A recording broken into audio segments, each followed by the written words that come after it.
Assalamualaikum warahmatullahi wabarakatuh. Bismillahirrahmanirrahim.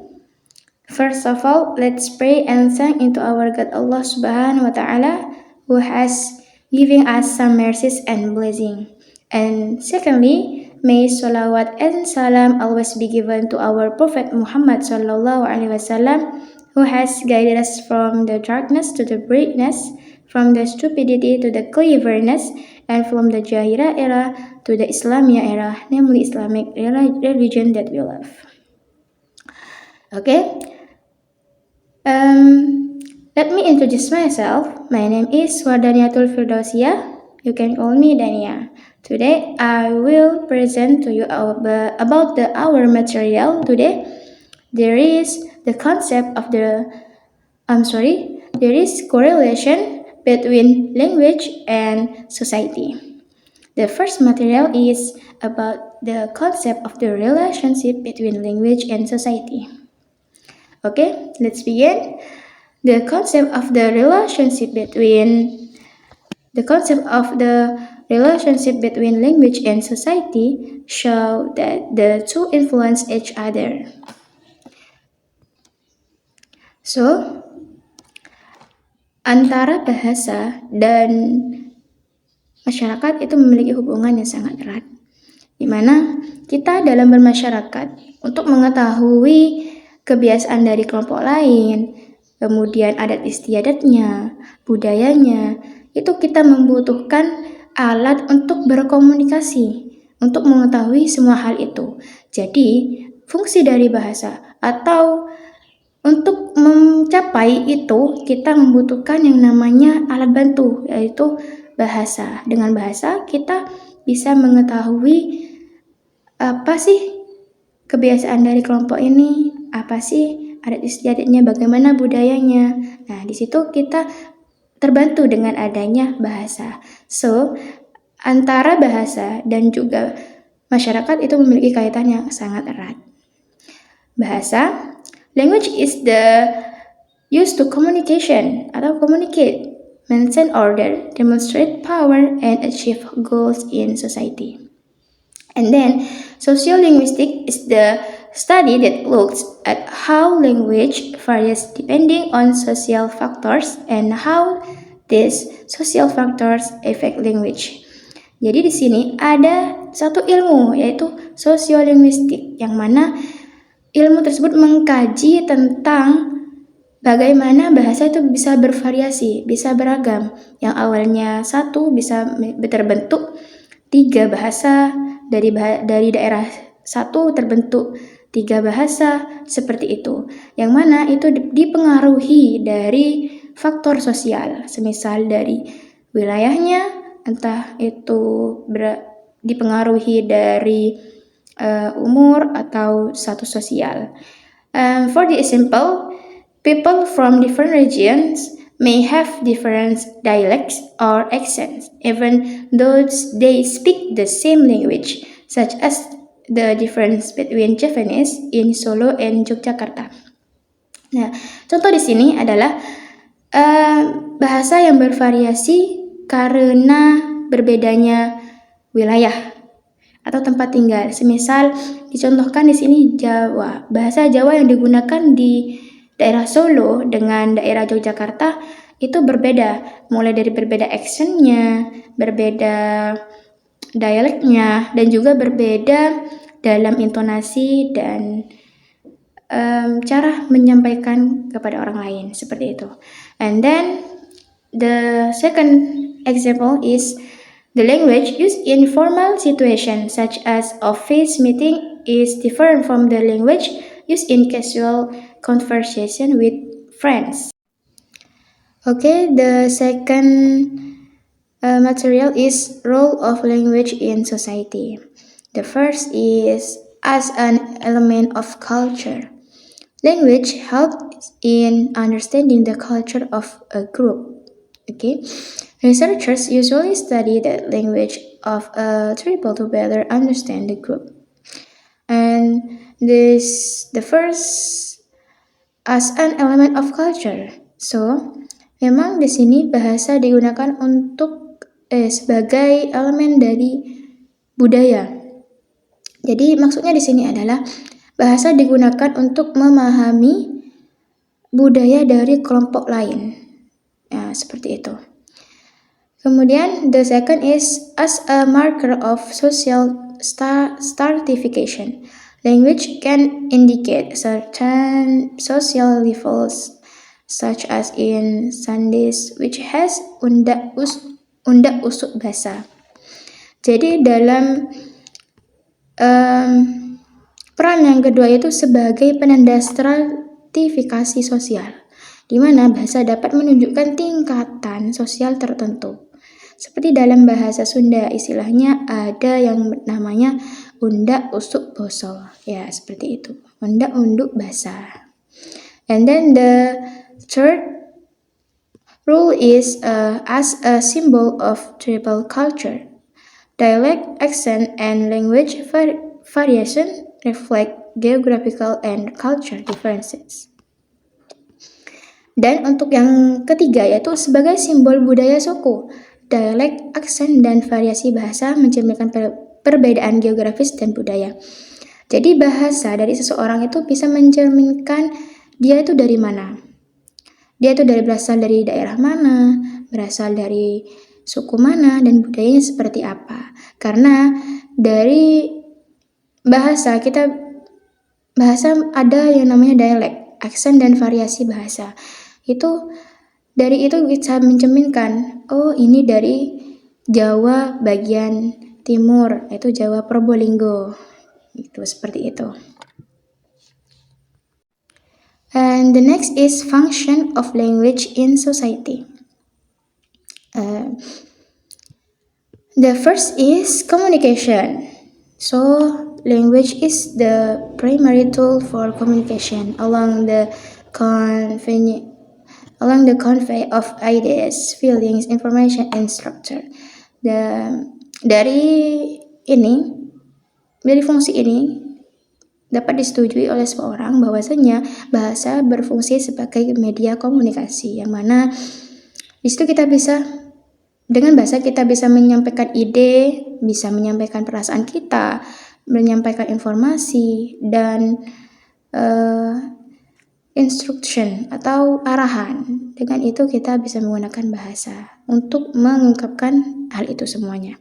Dan kemudian fungsi kedua yaitu expression.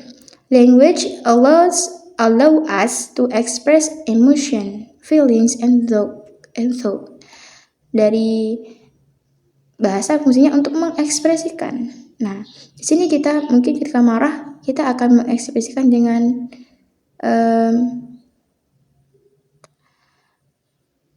don't touch me. Nah, seperti itu.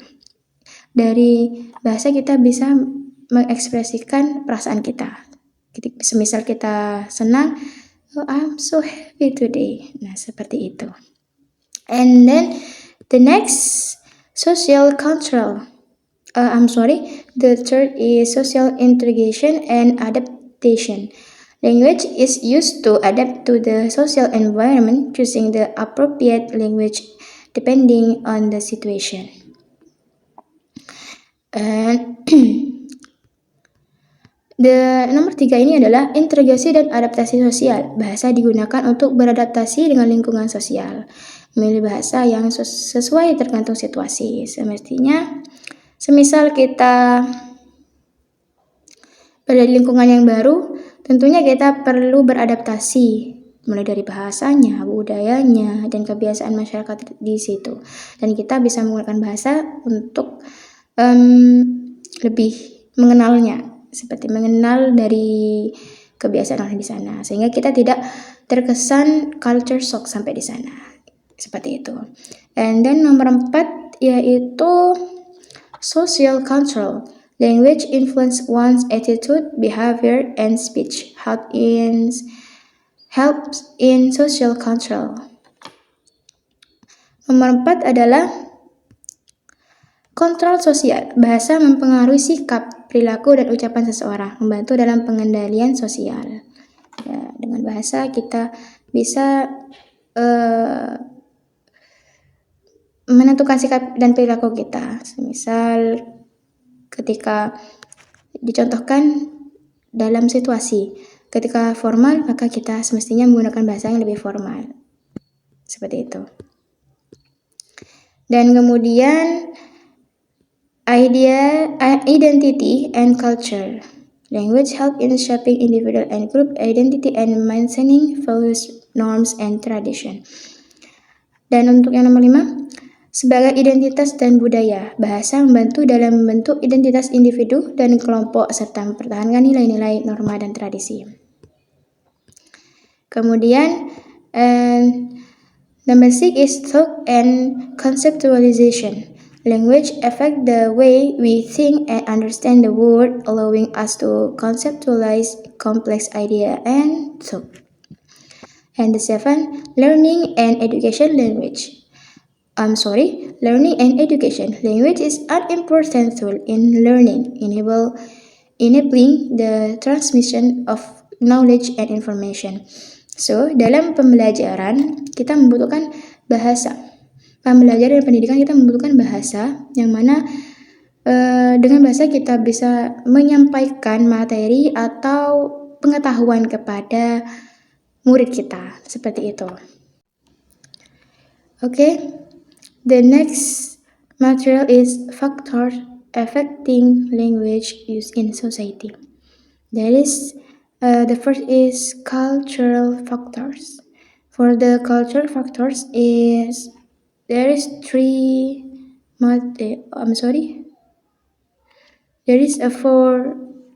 branches. The first is language and culture. Language and culture are closely interrelated. Language is the primary tool through which a child learns cultural attitudes, values, and mindsets. This process takes place throughout life, starting from home, school, to the wider community. And the next is cultural development. Language plays a role in developing and spreading culture. For example, Indonesian culture is developed and propagated through the Indonesian language. And the next, cultural heritage. Language also serves as a means of passing of culture from generation to generation. Through language, elements of culture such as lifestyle, behavior, and custom are passed on. And the next is inventory of cultural traits. Language plays a role in giving names or terms to new cultural elements so that these elements can be understood and conveyed. And next is number 2 is social status factors. Social class. Language use is influenced by one social class, which include economy, occupational, educational, and other status. For example, a teacher may use different language varieties when at home, at school, or in other social setting. So, di sini ada social class. Seorang guru ketika di sekolah pastinya menggunakan bahasa yang lebih baku kepada guru-guru yang lain, kepada atasan, dan juga kepada muridnya. Tapi berbeda lagi ketika dia berada di rumah. Pastinya dia menggunakan bahasa yang lebih santai kepada istri dan anak-anaknya. And the next is language varieties. Language varieties in society reflect differences or classification of social groups. The language used by high-ranking officials is different from the language used by the general public. Variasi bahasa pasti berbeda menurut sosialnya. Semisal antara guru dengan seorang guru pasti bahasanya lebih ilmiah dan lebih formal, antara dosen dengan mahasiswa. Dan untuk orang yang status sosialnya lebih rendah, semisal seperti petani dengan petani lain, pasti menggunakan bahasa yang ala kadarnya lebih santai dan lebih relax, seperti itu. And the third is time factor or language situation. Language situation. Language variation occur due to certain situation. Language changes depending on the formal or informal situation. In formal situation, the language used is more formal and polite, while in non-formal situation, the language used is more casual and everyday. And untuk yang nomor 3 ini dari faktor situasi. Seperti yang disebutkan tadi sebelumnya, bahwasanya dari situasi kita bisa terbentuk variasi bahasa yang berbeda. Semisal dalam keadaan formal, maka digunakan bahasa formal, dan semisal di keadaan yang lebih rileks, bisa menggunakan bahasa yang lebih santai juga, seperti itu. And then, that's all for me. Thank you for your attention. And the last I say, Wassalamualaikum warahmatullahi wabarakatuh.